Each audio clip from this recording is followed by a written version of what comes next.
Well, good morning or good afternoon or evening to every single person who happens to listen to my show. And welcome, my favorite day of the week. And I have a great show for you guys today. But first, I really want to thank you for being part of my listening community and viewing community. It is really a pleasure for me and so important to me. It just means so much. Anyway, today I am going to be talking about what do we do with the information if we happen to know one of our past lives, or perhaps several of our past lives. I want to give you the higher self perspective. Before I forget, let me give you my email just in case you have any questions, and it's jvvmrichmond@gmail.com. Please contact me at any time. I will get back to you, I promise. Okay, let's go on. I'm going to give you a little background. In the 80s, it was either in 84 or 85, I was a member of that Joan Culpepper's group, and she had a class she called her contact class. And in it, the higher selves came in. It was once a month, and they came in and they would give us an exercise. They would explain how to connect psychically to the higher selves, very different methods of contact. And they gave us an exercise we were to practice the following week or the month. So I always practice on fellow people, friends in the group, or even friends in the greater group, because not all of Joan's people that came to her regular weekly meetings came to the contact class. So just friends would become guinea pigs. And one of them, one time we had an exercise, and the exercise was the following. We are to move our hands around a person's body without touching, just sensing the energy field around the body.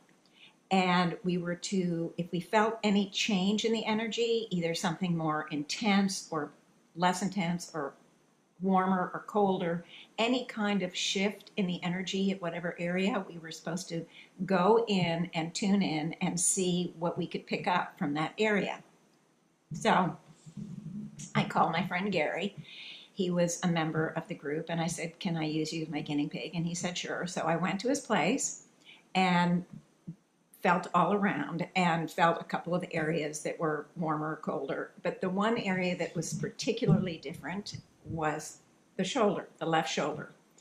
So I was too shy, way too shy to try to tune in at that point. So I went home, amalgamated, and did it from home.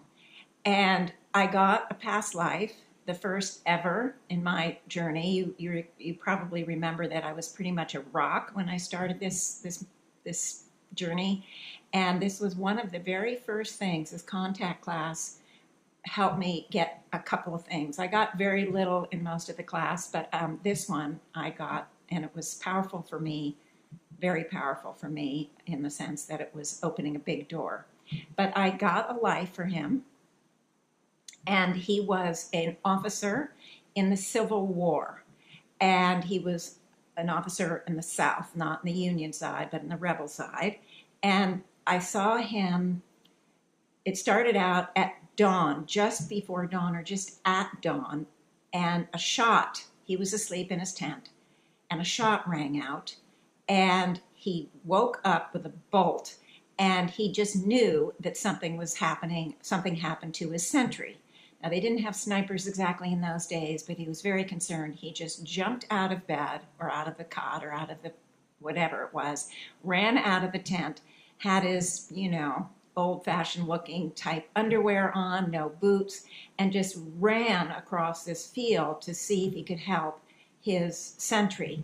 He was a very caring officer. He cared and knew all of his men, and he cared a lot about them. Well, what happened was he got shot by the same soldier on the other side that had shot the sentry, and he got a shot to the left shoulder. And he went down, and as he went down, he was so upset with himself because he knew he couldn't help the sentry. He knew that he'd made a mistake. He should have taken more time to figure out the approach, how he could be most helpful. He was filled with remorse, filled with despair, filled with guilt. And he didn't die right away, but the shot did kill him eventually. And so for a few days, he absolutely was ruminating over and over again about, oh my gosh, what, this was horrible. I was not there. I was not a proper leader. And lots of feelings of failure, worrying about the rest of his men.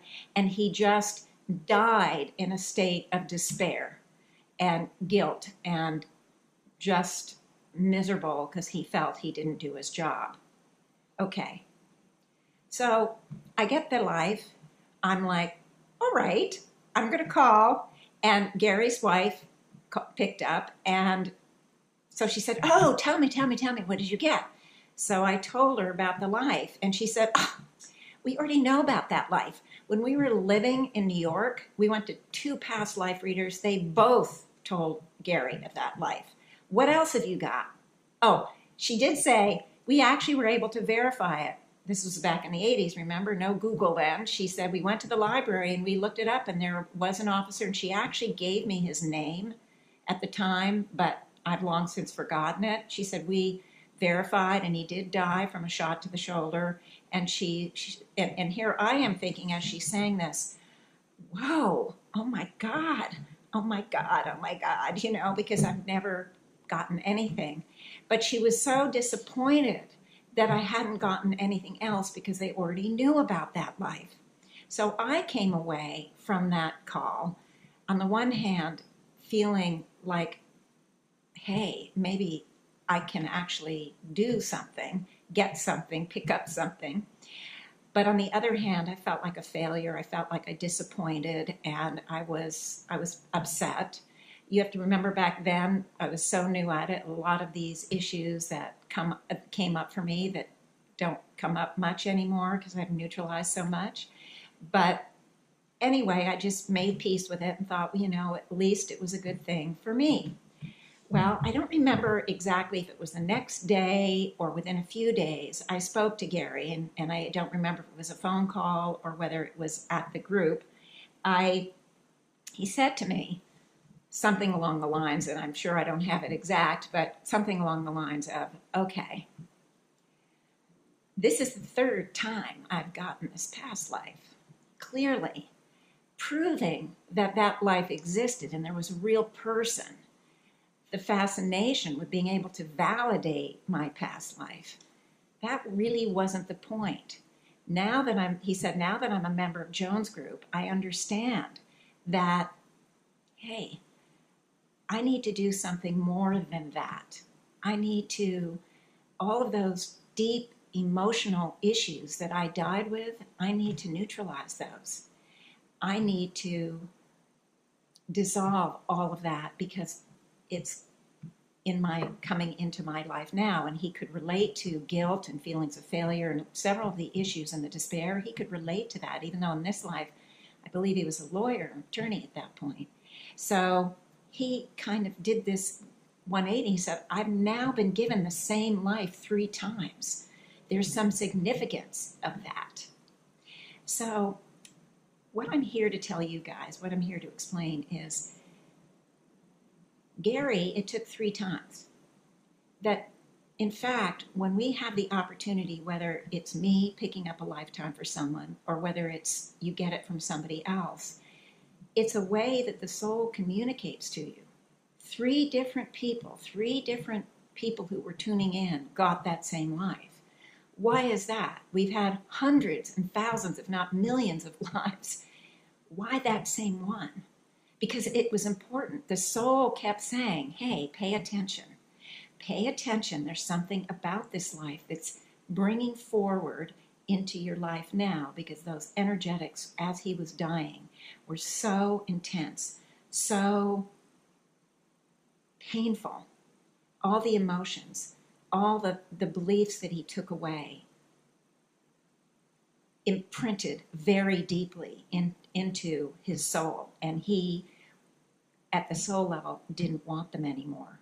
So the soul can't pick up the phone, it can't text, it can't, say, tap us on the shoulder, but it brings to our attention the things we need to heal in these various ways. And that's exactly what Gary got. And when Gary got it, I got it too. And in fact, I'm sharing it with you because it was really the start for me to doing this work. Now, I didn't put it together like, oh, well, that step and that led me to another step. But as I look back, I see some key moments in my journey to how I got to doing this work. And that was really key. It really gave me, with Gary's help, a deep understanding and connection to the fact that the soul talks to us in many different ways. And it's our opportunity to do something with that information. He didn't do anything with it other than trying to verify it and prove. And, it was a claim to fame. It was exciting, something fun to tell people. But neither one of the other readers offered him any suggestions about using it to heal or anything. Now, we do know sometimes you get some information about a past life and there's a healing effect on it because it gives you like insight into your life now. But it still would be carrying the energetics. And so the higher selves would always recommend, if you have gotten a past life or several, use those as an opportunity to clear. You've gotten them for some reason. There's some important part of those lives that the higher selves want you or wish for you to bring into a state of balance or understanding or neutralizing. And so that's what I recommend. That, yeah, it's fun. Sometimes there's a claim to fame. Sometimes it's fascinating. It's always interesting. But how do we use that to help ourselves? We take those opportunities, that the knowledge, with knowledge is power, we take the knowledge and we use it. Now, the first two higher self readers that he went to did not go into the emotional impact of that death.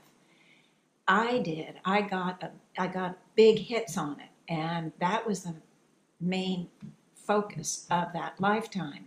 So any of you might have gotten information about a past life without knowing or been given the deep emotional impact of those lives. So you might think, oh, well, there wasn't any. But it just depends on the reader. It depends on the interpretation, the focus.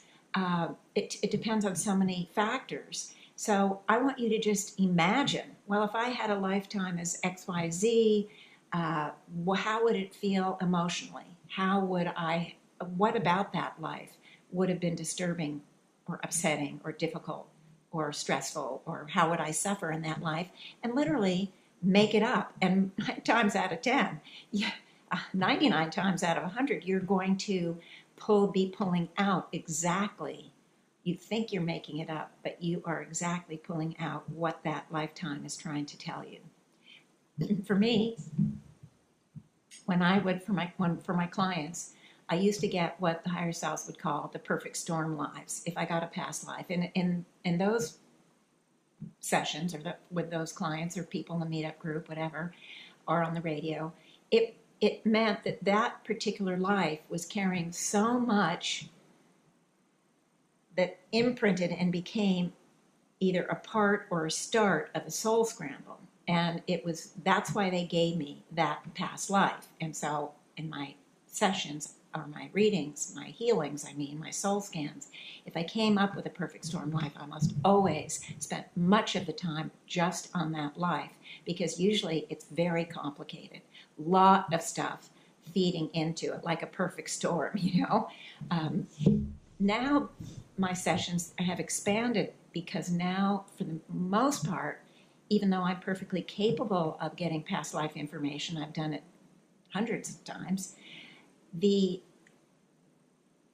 readings are more what I call it the flip book approach. The higher selves will show me sort of vignettes of many, many lives. Just like you're flipping through one of those books that shows you the scene, and it unfolds and shows me the journey that the soul, the person that I've been working on, the individual that I'm working on, it shows me their past history, so to speak, around whatever arena that we're working on.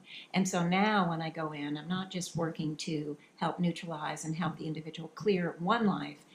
I'm helping them clear multiple lives. It's a very deep, very broad, uh, very profound healing. And when I started, we used to start like 30 years ago, we'd start with one little thing and work on that. And then the next day, maybe we'd work on one other thing. And now with the evolutionary thrust, the evolutionary movement of the planet itself, with its frequency moving up, now much more is on the table in the now. And we can get the same thing accomplished that would maybe have taken multiple sessions or work to heal. And now it's one, you can cover so much. So it is a powerful, powerful thing. And so if you have multiple past lives you know about, you could go in and work on them all at once. They might have things in common, some commonalities, and they might not. So you can just go in and tackle them, do the neutralizing all at once. You don't necessarily have to do one life at a time, but you can do one life at a time. There's nothing wrong. And when you do it one at a time, you're going to get deeper and deeper and deeper. And my feeling is that life is the tip of the iceberg. That's why you got it. It's almost like what you might think of as a perfect storm life. And then the roots are in many other lives that came before. And so as you work on that one life, you're going to get deeper and deeper into the roots, into the foundation of the soul scrambles or the soul issues or the hurts and wounds, the suffering, whatever it is. And so you're going to really help yourself if you use the past lives, information you've been given or will be given to help yourself, bring yourself into a state of balance and one accord. Now,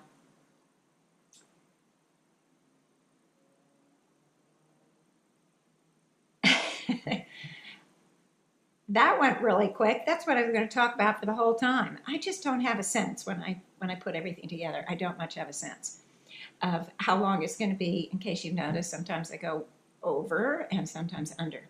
But in any case, that's basically it. Yeah, it's fun, it's exciting, it's interesting to discover a past life. It's, a claim to fame. Do understand that you might get a past life as some major figure. It might be, that let's say you got a past life in Egypt. You could have actually had that past life in the Egyptian concept that's played out on another planet.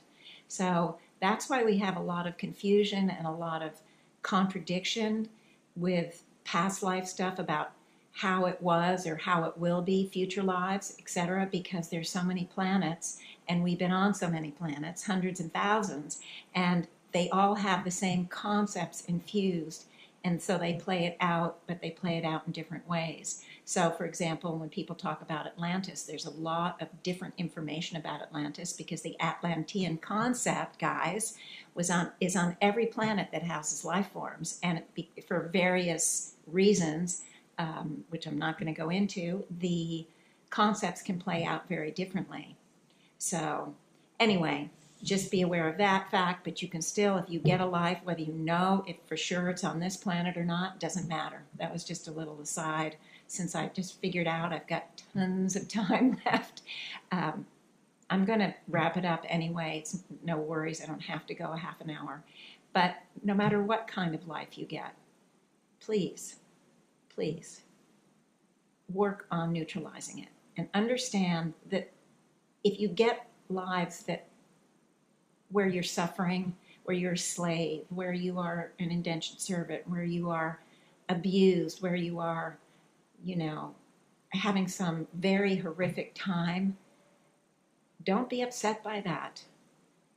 It's your soul saying, hey, you need to pay attention to the suffering that you had before, because that suffering pattern, for example, is moving into the now life, and whether you're aware of it or not. So let's neutralize that sucker.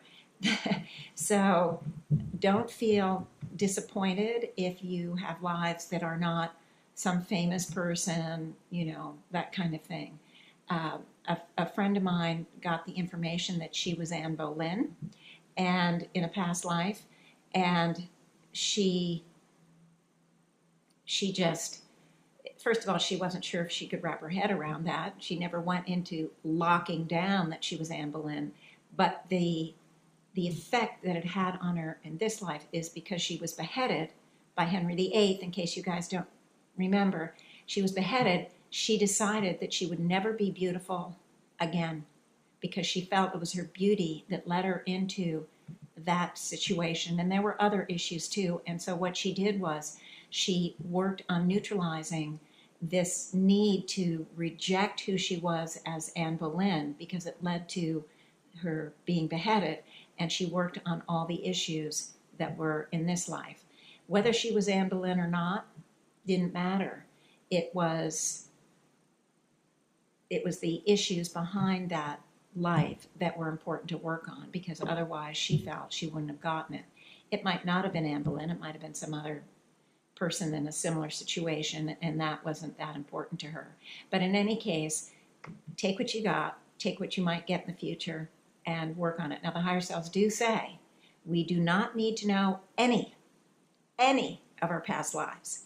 You don't have to race out now and get some past life information in order to heal yourself. Not at all. They've told us from the get-go, all we need to do is look in our outer reality. What aren't we happy with? What's stressful? What's upsetting us? What's hurting us? Where are we out of balance? Where are we suffering? And we start there. And you just go in and you can say anything from any life, any issues, known and unknown, conscious or unconscious, and just keep letting go into that light, into that pure soul essence light that I've told you about earlier on the shows. I want you to just let go of those ideas, whatever you imagine, whatever you think would be part of it, but it's known and unknown, and you can let go of anything and everything just by honing in. Well, I'm going to work on my difficulty of not getting jobs that pay me enough, or I'm constantly being betrayed, or maybe I'm being abused, verbally abused, or whatever it is. You find the areas in your life that you're unhappy with and just start letting go of all the issues. And you can say known and unknown, direct and indirect. In other words, not just directly related, but anything indirectly related. And this has worked for me really well over the years. And there have been issues that I see the big energetics that I'm letting go, but I don't know what it is and I'm not getting it. So I say to the higher selves, are you not going to tell me what this is? And they go, no, because then you'll just start focusing on it again and re-empowering it. Just let it go. It's all you have to do, and then it would go. So even I had to sort of check myself. Why am I not understanding? And I just saw it leaving, and hey, that's all we need to do. Okay, so that's it for today. It's a random series, as you know, so I don't know what's coming next week. I didn't decide on this one until yesterday. You know, I have so many things that I could talk about, so it's kind of hard to hone into one. And I just kept thinking, oh, something will remind me, something will trigger me. So, and that's what basically happened yesterday. I was triggered. Oh yeah, you know, hey, that was so great, and it taught me a lot.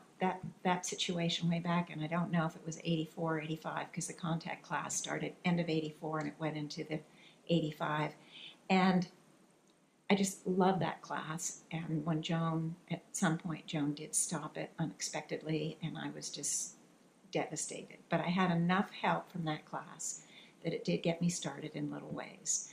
So hopefully, now that it's 30 years plus later, with the energies moving faster and faster, all of us will have help. We have that wind at our back. The awakening we're going through is happening faster and faster and faster, and deeper and deeper and deeper than we've ever been awakened before. And this is true of all souls at all levels because of the evolutionary thrust.